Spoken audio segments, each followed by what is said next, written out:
In this segment of the Word tutorial, I will demonstrate how to share a document with others.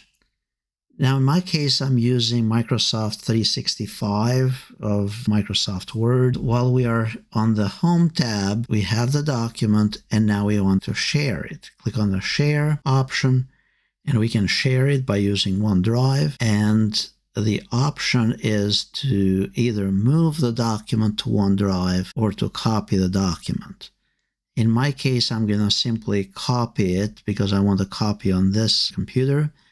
And then we click on Upload. Once it's uploaded to OneDrive, autosave, it's going to be enabled by default. And then if we go back to the sharing option, now we can share it with a link, or we can manage access to the document, or click on Share again and invite others to work on this document. And then search for the name of the user. And don't forget, it's also important to select the level of access, whether they can edit the document, whether they can view it, download or not download it, and so on. You can add a note and then press Send. To review the access to the document, we click on Share and then click on Manage Access. If you select to send a message, in that case, they'll get the email. And if the user opens Word, when they go to Open Word, and under Shared with Me, it will display in the Shared with Me list of documents.